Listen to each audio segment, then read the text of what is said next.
Hello and a warm welcome to everyone joining us today. I'm your host Dalvinder Kaur from lovely Professional University. Let's dive into today's topic, an alumni journey from classroom to industry.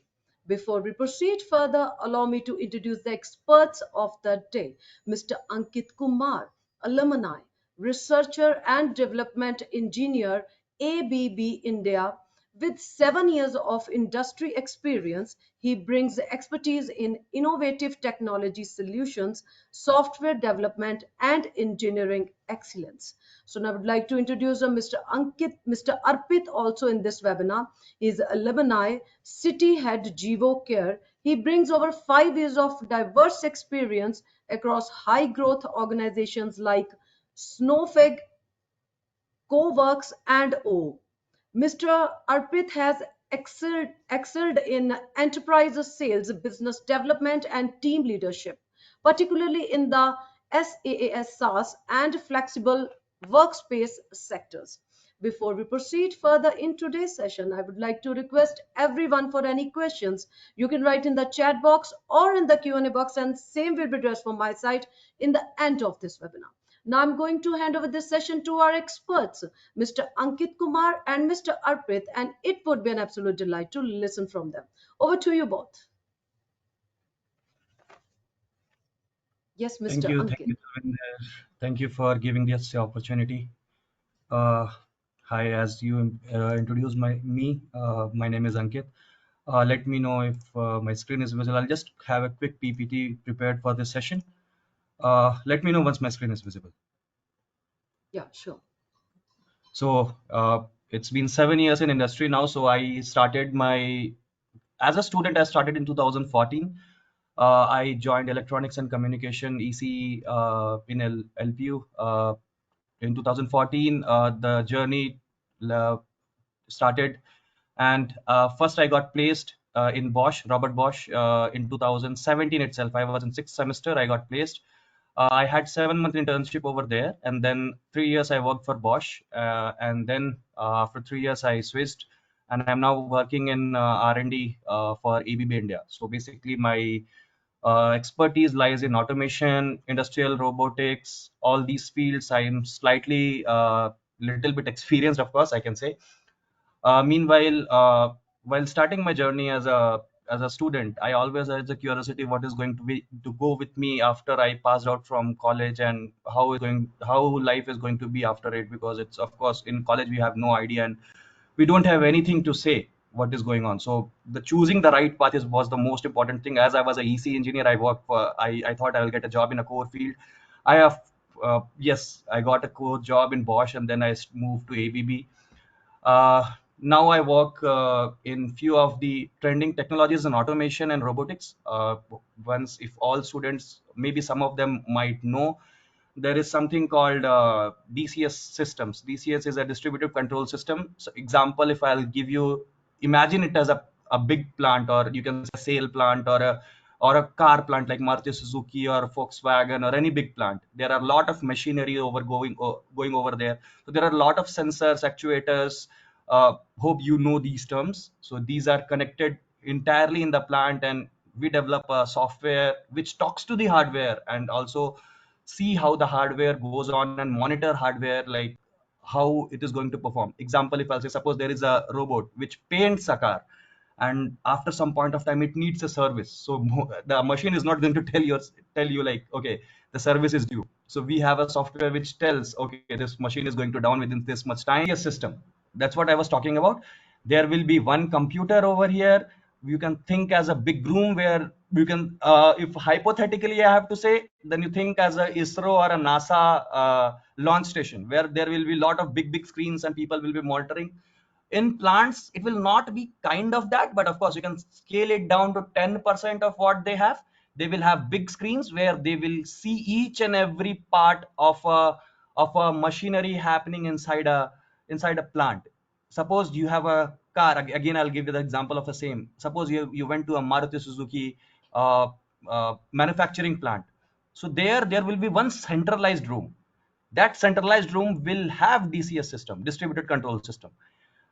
there you can see with this system, so there will be a lot of robots in the sense like remote inputs, I can say, where you can see lot of these robots traveling here and there, putting one windshield to a car, tightening a nut, putting an engine on the bay. All this will be visible over here, and from here you can monitor what is going wrong. If something is, some robot needs a service because it's acting weird, or maybe service is due, or suddenly it got down, so you can see over there, you can send your staff to fix it. Again, a classic example I can give, where people have from ABB, they have installed in a Google Office, they have installed. So what they have done now, currently the attendance system they have installed, that is also monitored with this DCS system only. So you go inside an office, and you will, no need to put a ID card for attendance or something. It will recognize your face, and it will say, okay, this person name as Ankit, or this person name as Amit, he has come inside the office. Up till and unless you are inside the office, it will keep you tracked. And if some unknown intruder came inside office, it will hover over that person, like this person is not registered in our database. So DCS system will identify that this person is a not valid person, so they can send some security or someone to guide, okay, why you have came or whatever it is. So now how this DCS is modernizing our society, that is one part. Like, and you can say it, there are a lot of AI and ML or data science is also happening inside DCS system. You might have seen in movies, there are big data centers where there will be thousands of CPUs. So one CPU burns, so user gets a notification, like, okay, like the plant operator or the database operator will get a notification, this CPU has burned, so the person will go and collect it, and they will install it again. So this is not happening over the cloud, okay, it is happening because there is some system, some cloud information is there, but it's not like uh, it is automatically happening without any like you can say without any programming. So there are a lot of programs, lot of agents, lot of things are involved. So this is what I wanted to talk about the DCS system. Hope my slide was that time my slide was not visible. So I can quickly go to one PPT where I can show you how the operations go. Yeah. So you can say, see here. So suppose you have two projects, project A and project B. So project A, we have 15% of DCS, and project B, we have some amount of PC or PLC. In project B, we have 40% of DCS systems installed. And in project B, we also have PC and PLC. So DCS has a very good thing, like you can combine it with PLCs also, but PLCs do not cannot combine with DCS. So suppose there is a customer says like I want a you can say a combination of DCS and PLC system together. DCS is capable of doing it, but PLC, it's an individual system. You cannot put it with another system and act PLC as a main system. DCS will always be a main system. So here again, project A is have 15%, project B is have 40% DCS. I can ask which is the winner. Like if I say which system will perform better, is a PLC or a DCS? The answer will be, of course, depends on customer. Some people want some part of DCS, but some people want some part of PLC systems. In that, you can have multiple options available to customer. You can think it as an example of a car. You got a car, you can configure your engine. You want a 1 liter engine, you want a 2 liter engine, you want sunroof or not, you want you can say 4 doors or 3 doors, you want a hatchback or a sedan or a SUV. But of course, inside that there is a thing called ECU, which is called electronical control unit. So that will be same for all cars. Of course, the programming will be different, the vendors will be different, but internally how it works, that will be same. So that's what I told. Both have weaknesses, both had strong points. It depends what customer wants. So this is a LNT automation which is recently have done. So that is a kind of a traditional factory automation where it was fully PLC, but as traditional process control approach, Now it's becoming a hybrid with PLC, DCS, and other systems together, but the parent will always be a DCS system. So I will try to end here with my presentation for this. Uh, if anyone will have questions, maybe after this presentation, we can take it later. But of course, you just, after this 20 minutes of what I discussed, you just remember this thing and try to search in on internet, ABB DCS system or any other company DCS system. But ABB is currently a leader in DCS system.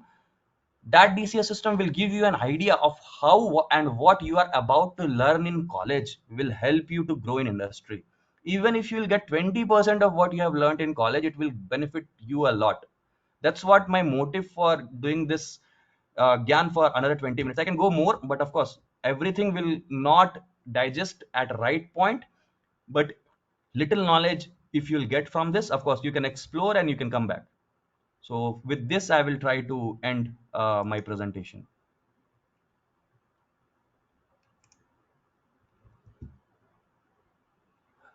Hi everyone, my name is Arpit. I'm alumni of LPU. I passed out in 2015. Um, I was doing EC. Just a minute. Um, okay. So I passed out in 2015. I was completing EC honors from LPU and enrolled in 2011. Passed out in 2015. I got campus placed in Practo Technologies, and I would say the journey has been a bit different from the core field because when I joined Practo, it was a sales role. From 2015 till 2025, it's been a decade, and I've been working in the sales and marketing with different startups. It started with Practo, moved on to Oyo, then a bit of real estate with Coworks, then moved on to legal tech company. Then moved on to a real estate tech with BookMyFlex, then to Snowflake, which is a legal tech company, and currently I'm working in the health tech. So the life has come circle back, starting from the health tech to again a health tech. Now, my experience has been core into sales and marketing, and I would love to walk you guys through that. But I would like to cover that what are the career opportunities there available in the electronic and communication industry, what are the industry expectations, how you can prepare for the interviews, how you can utilize LinkedIn and AI tools for your job search and networking, and what should be the action plan.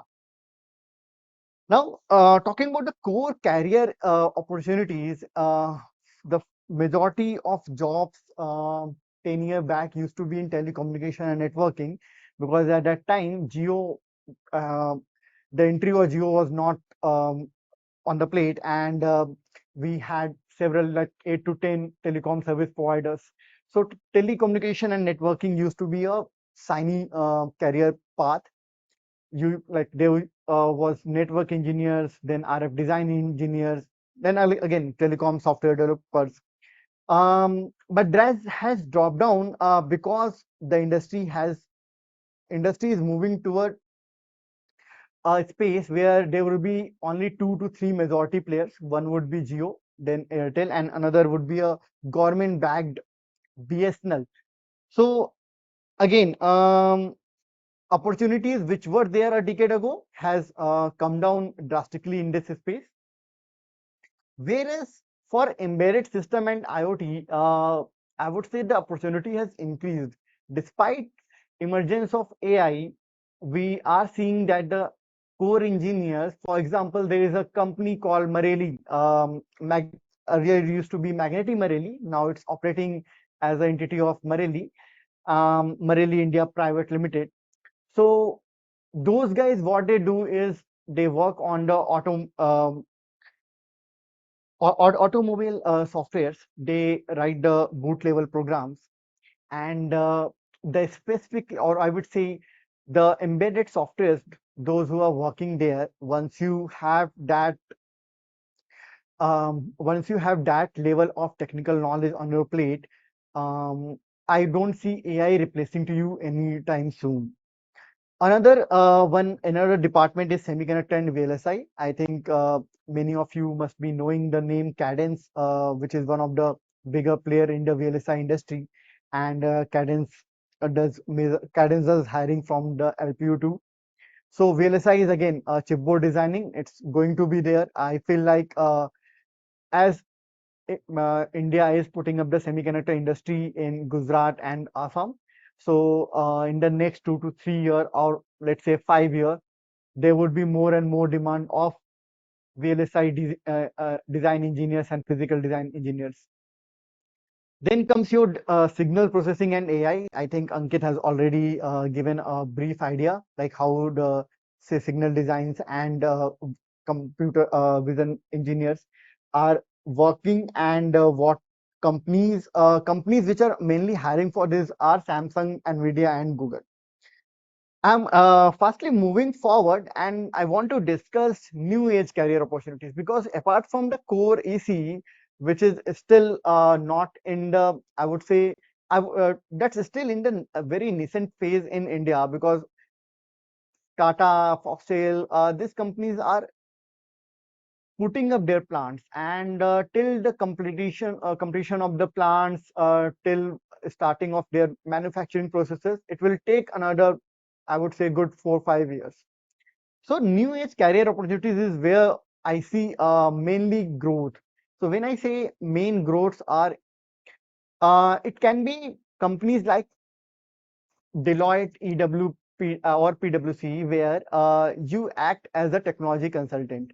Okay, so for example, Deloitte, EW, and PwC, they earn their revenue from the consulting, and they consult companies on the different aspect. It can be on their legal part, it can be on the tax, it can be on the technology. And when they consult on technology, they need someone who can understand the customer requirement, break it down, create the PRDs. PRD is basically product roadmaps, and then um, work with the technical teams, create those solutions. Okay, now product management, again a part of the same industry, where you understand the customer requirement, you work with team, you create the strategy, how you can implement those processes which you have thought of, and you can get the product delivered in a fixed timeline. Third thing will be R&D. R&D can be into the patent analysis. So intellectual property, or I would say the IP, is rising at a level of 12 to 13% per year. Now more and more companies are filing the patent. They are um, taking the patents from the government, so that they don't have to go and work it out in the court if anyone has copied it, or if anyone is trying to create the same thing that they are. So if they are creating something which is even remotely required a device, or I would say something related to a chip or a circuit board, they would need someone who can understand that technology and who can work with them in solving in creating the patent for that product. Now the last thing that I can think of is entrepreneurship, where you can work based on the ideas, that can be into a service industry, that can be into product industries, that can be into consulting. So service, product, consulting, um, they all have their own flares. Okay, if it's a product industry, you need to have that technical knowledge, that um, the thing that you are creating, is it going to solve the problem on the mass level, or is it for a niche group of people? Second, if it's a service, what is going to be your TAM, target area market? What is going to be your SAM, the market which you can service with the available resources? And then comes the consulting. Consulting, again, I feel like it's a crowded place right now. But if you are a, if you have the good knowledge of um, electronic, especially into the embedded system, I see there is a scope here because more and more companies which we interact on daily basis, they are onto the software consulting, not into the hardware consulting. And for embedded systems and for the defense, like especially for the defense sector, there's a there is a dart of companies, or I would say there is a dart of individuals who have very good grasp over the semiconductor and embedded systems. Moving on, I feel like everyone wants to understand that what companies really want. Okay, when they say that when they come for campus hiring, or if you go out and interact with them one to one, you feel like every company has their different skill requirement. For some, it can be a core programming language. For either, it can be like you should be good with data structure algorithms. If you're going with companies like Cadence, it should be CAD tools, PCB designing. For telecom companies, is rolled down to RF engineering, knowledge of signal system. So digital and again digital signal processing. So now the more companies you interact, you will find that the requirement varies from one company to another, but it all roll down to two things. One is the must have technical skills, and second comes the soft skills. In the technical skills, you can learn programming language. You can, like, if you are learning any programming language and you are focusing to again the masters in that, it's very necessary that you create some projects around it, which is again originality of idea is what counted in the industry. Basic concept should be clear. You should know that what a register does and how you can write, or you can delete from a register if you are going for any company that's required a microprocessor or microcontroller. Okay. Now, soft skill. I feel like this is more and more of my genre, and I think um, from the past experience of 10 years, and even when we take interviews of any candidate, we feel like with the technical knowledge, there should be good soft skill. When I say soft skill, one and foremost is the ownership.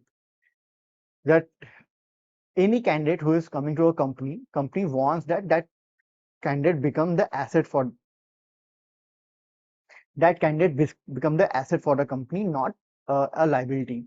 And from that thought process, the first thing should be the ownership.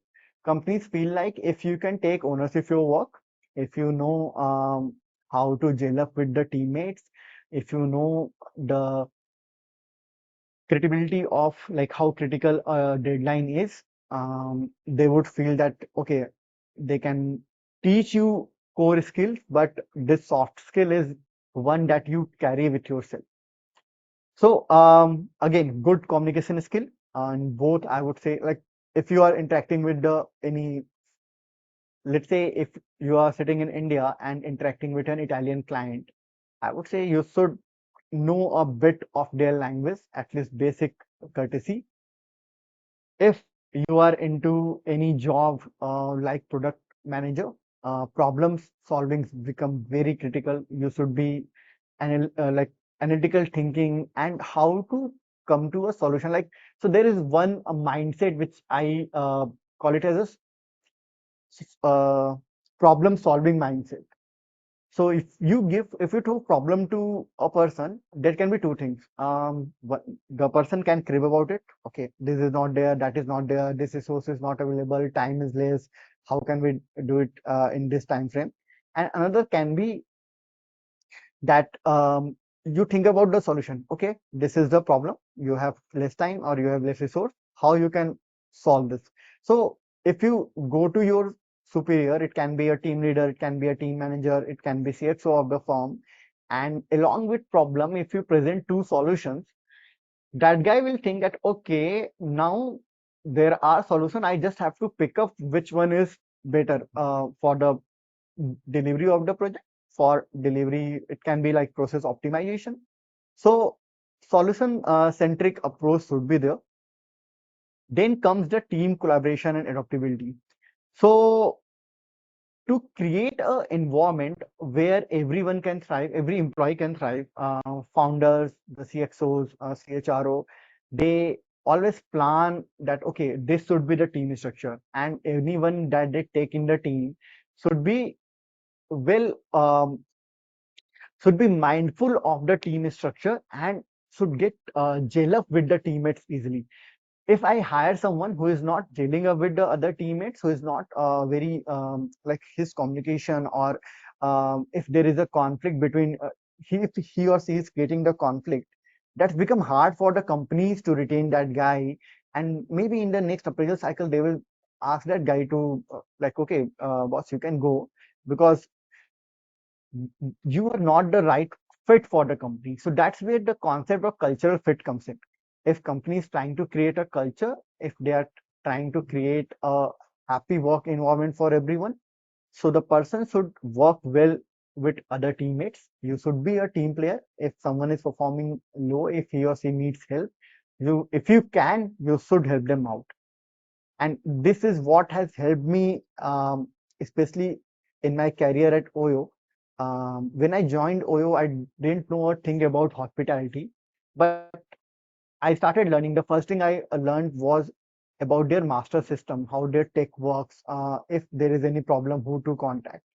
So after me, anyone who has joined and if they felt that, okay, this is something which they are struggling, they used to call me up at any time. Like, so my nature was that I never hesitated to give them the solution.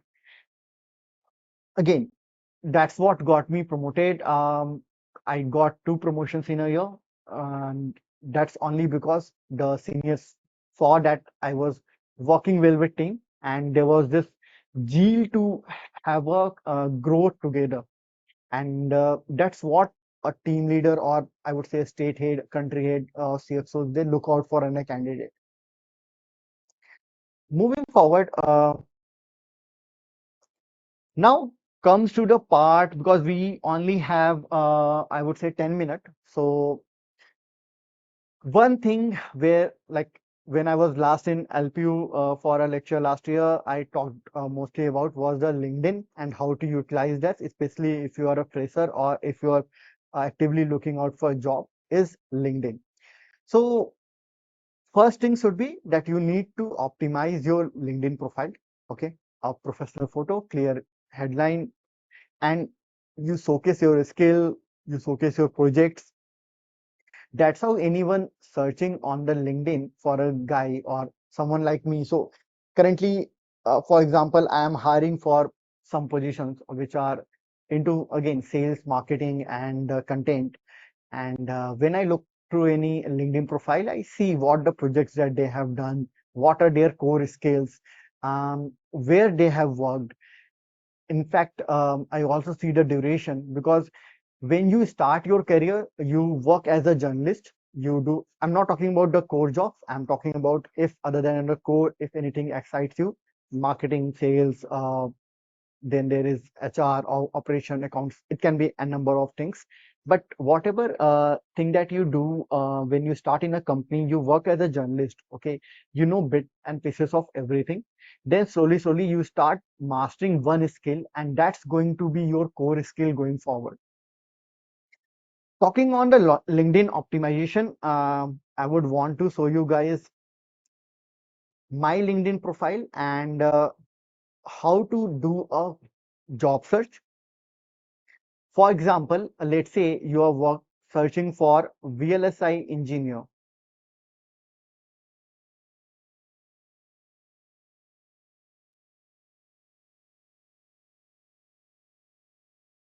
Now, when you do a VLSI engineer, there are several things that come on. First, there is people, then there are posts, jobs, growth, and again, you have more filters up here.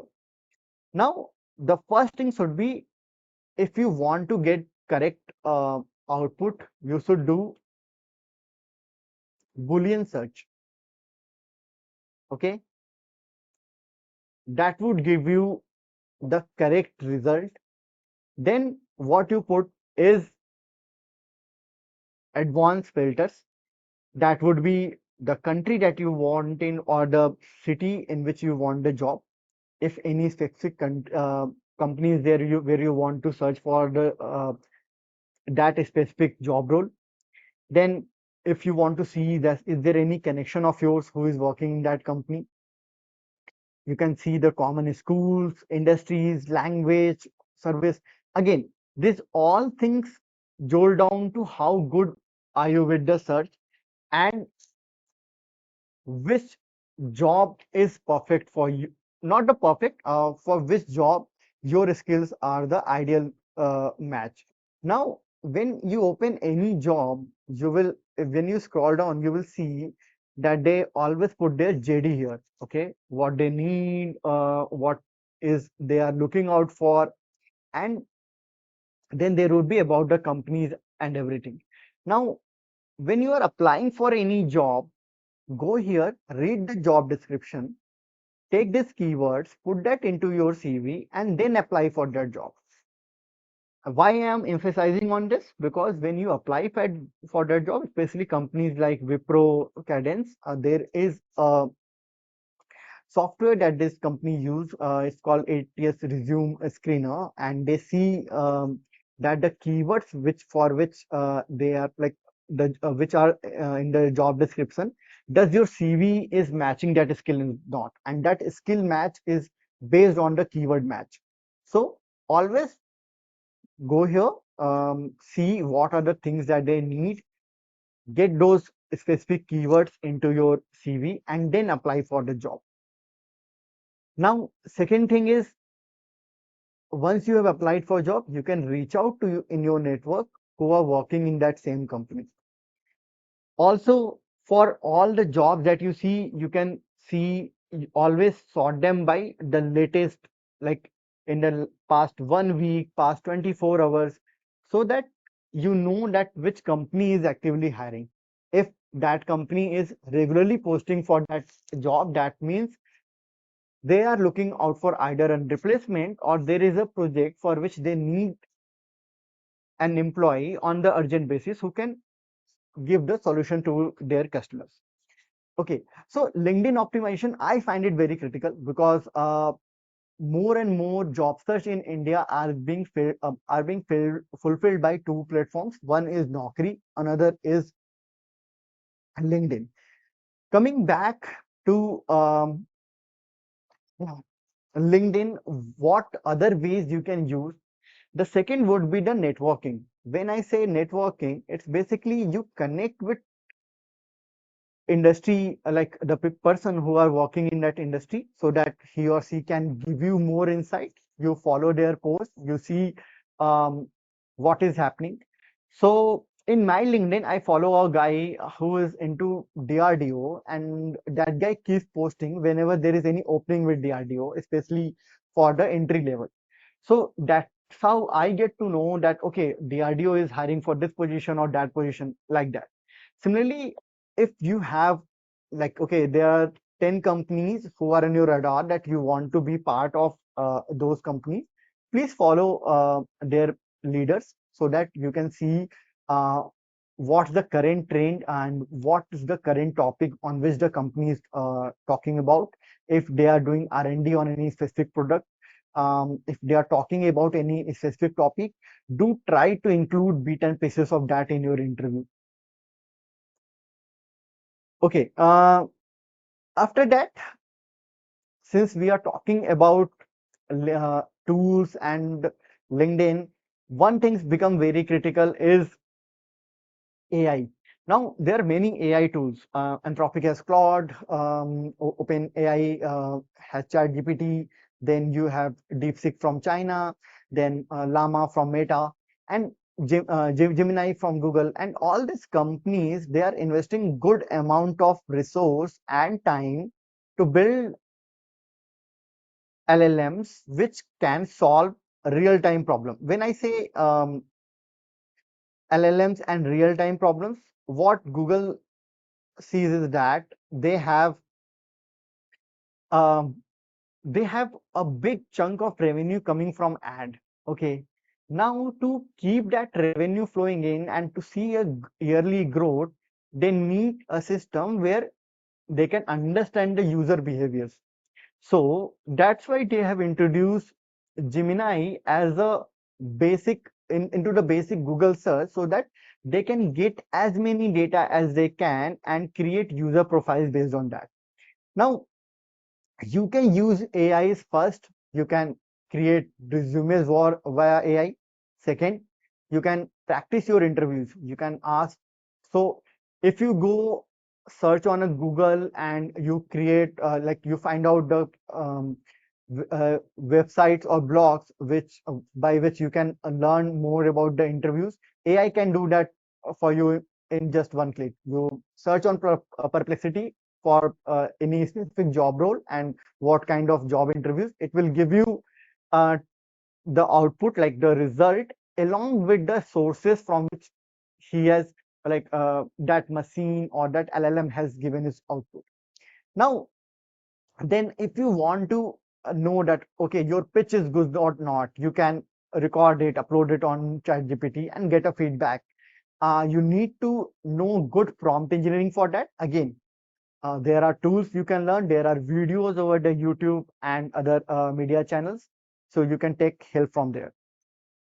But I would say please utilize AI because that would be your unseen friend. And the output you can always validate from the sites which is mentioned in the sources of that result. Now, talking about the career success tips, I won't say it's a success tip. I would just say that instead of working only on theory, we should also include practicals. When I say practical, retreating the first two things which I said is that if you are going to master any specific language, please create please have projects on that. If you have two good projects based on MATLAB or two good project on Python, the interviewer gets on a ease and he or she will understand that okay, you have done this work and this was the motto for this project and how you have implemented it, and that project shows the depth of the knowledge that you have. uh, Second thing would be the proactiveness. While searching any job, you can be in your chill mode that okay, I'm in college, there are going to be campus placements. If you have got your first job, okay, I have got the job, there is a good pay scale. I would say first 2 year learned, after that switch for salary growth, then at least spend 2 to 3 year in that job, learn the like be the master of trade, then move on to other company. So initial two jobs become very necessary in terms of your knowledge of not only the um, project that you are working on, but that will shape you how you can be the SME for any topic. Now, there were three alumni I wanted to talk about. I think we still have 4 to 5 minutes, so I will just try to wrap this up quickly.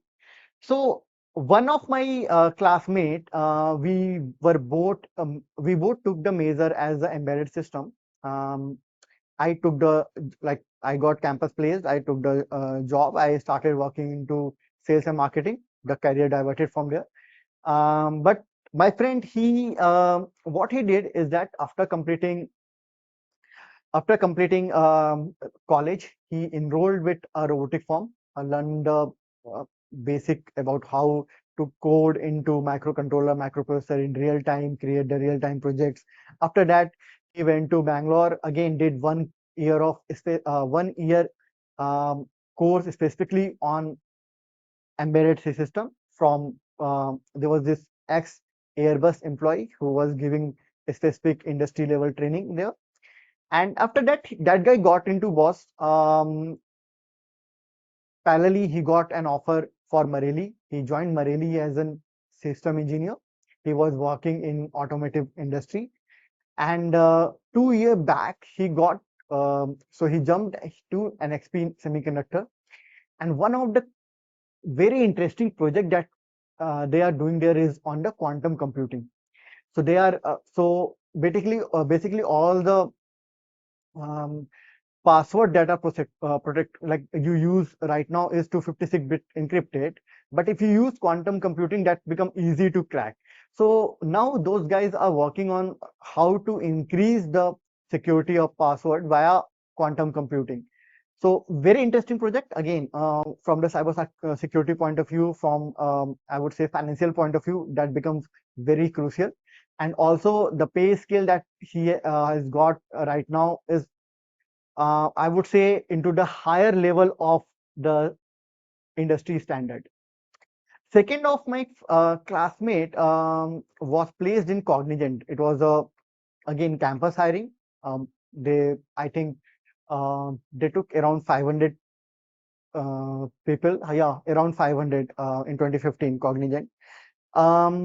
They got early release from the college, early exam and all, but their joining was a year delay. When she joined Cognizant, there was again 3 months training program. After that, they were asked to give a test. Most of the people who passed the test, they were given the project. Some were asked to sit on bench until the next project comes in. If you can't pass that exam, Cognizant asked those guys to leave at that time. So with Cognizant, there was a, I would say, bittersweet experience for all the alumni. But again, the one who stayed, the one who worked on the projects, who learned there, they moved on to other companies. And so my friend, she moved on to L&T. Then from there, she moved on to Adobe, and currently she is with EY again into the data warehousing, and she is leading the project. One very good example is one of my roommate. He got placed in HP, worked there, even like trained new joinees there. After that, he moved on to PharmEasy into a startup, worked with the CTO, learned the trade of the subject, got like he became the subject matter expert, got into Amazon very easily. But while Amazon, he felt like that, okay, the experience that he has, the Amazon, maybe there are 10 other individuals who have the same experience, and he was not getting much work as compared to PharmEasy because he has come from the startup. So now he wanted to do something like where he can take the ownership. So he gave few of the interviews. He got one job in one with one of the startup in Germany, but then COVID came, so he couldn't move to Germany. Then he joined Cred, and that too whooping 200 plus. Like the salary package was at the appraisal of 200 plus. He stayed with Cred for good 2-3 years. Now he is with Bain, again into consulting role. Good pay, but one thing is that now he has moved entirely into the consulting role. He is consulting the companies who has the requirement of data warehousing. Main motto of giving you example of these two guys was to make you understand that the career path would be different for everyone. One person can start from the college placement, other can start a year later. Then there's a third guy who got offer letter from outside campus. All of them have their different journey. They are all doing good in their jobs, though as a different locations in the different job role. But yeah, the life has taken them to different parts. But they have got good knowledge. They have become the SMEs of their subject matter experts of their field, and they see that in the long term, if they want to go on to an entrepreneurial journey, they can easily do that. Now, what should be the next step and how should we wrap this up? I would say first thing you should do is audit your LinkedIn profile, check your skills, research the companies that you want to target. You should always mention the projects that you have done, write in detail what you have done into project, what you are trying to solve, skills that you have learned, any um, certification that you have got, put that onto the LinkedIn, create your profile, optimize that, Same goes for your Naukri profile. Always optimize your profile. If you have done anything even minute as just adding a soft skill certificate, please add that to your social media, and research well about any company for which you are going to appear for interview. That would help you in the GI and the personal interviews, because if you know about a company, what company is planning to launch, if they have got funding, if not, if they are like MNC, if they are planning to open new market, you should know about the company in depth. It will take, again, use AI, you will get all the details, go through it, spend 1 hour, and you will know what the company is planning or not.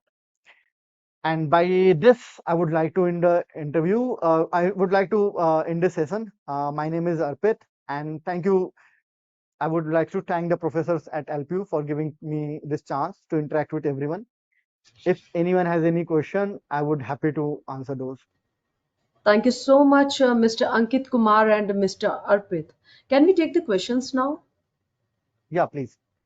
Yeah, thanks for giving me chance to address your questions. Now let's start with first question. Radhika is with us. Radhika is asking, what were the key turning points in your journey from student life to becoming a professional in the industry? Yeah, Should I anyone take this can. question, or Ankit, you want this? Anyone can take. If you want to get, you can take.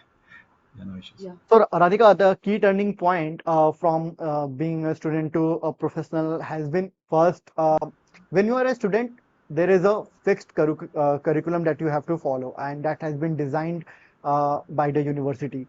When you are into professional journey, if you are into an MNC, there will be a fixed job role. But if you are into a startup, uh, you get multiple tasks at a time. You would have to juggle between multiple things. How good you are with managing your time and dealing with the timelines will help you in reaching to the next stage. And again, iterating the same point which I have been going to in my presentation, and Ankit has already said, that is the good technical knowledge. Have a solution centric mind, and I think you will thrive in the professional career. So thank you so much, Mr. Arpit. I hope, Radhika, you got your answer from our today's expert.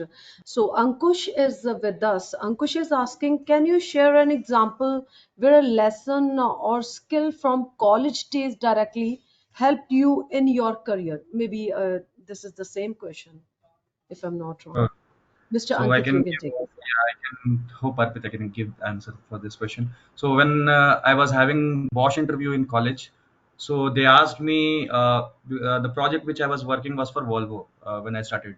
So there they had this ECU CAN protocol they were working. So you can search on the internet later about it. So before there used to be placement classes where they used to teach about this protocols, and some in EC they used to teach. So I had a keen observation about it, and I just have Googled 2 3 days back what is CAN protocol. So I got to know it is a two-way protocol. You can search it later. So by God's grace, I got those questions which I studied little bit, and those were the core concepts. So yeah, so if, as what Arpit said, uh, having a good technical skill with good communication skill make you land in job in a better place. Yeah, thank you so much, Mr. Ankit. I hope, Ankush, you got your answer from our today's expert. If anyone have any questions regarding the admission, they just write on us at admissions@lpu.co.in. And you can do WhatsApp chat with us. Our WhatsApp number is 98525 69000. I'm repeating the number. It's 98525 69000. Once again, thanks to our today's experts, our alumni, Mr. Ankit Kumar and Mr. Arpit. As we Thank you so come much, to the Govinda. end of, yes, please. I'm You want saying to say thank you so so? much for giving us the stage, and I hope we were able to share some of the knowledge. Yeah, thank you so much. As we come to the end of this webinar, I want to express my deepest gratitude to our experts for sharing their valuable insights and expertise with us. Your presence, enthusiasm, and active participation have made this experience truly special.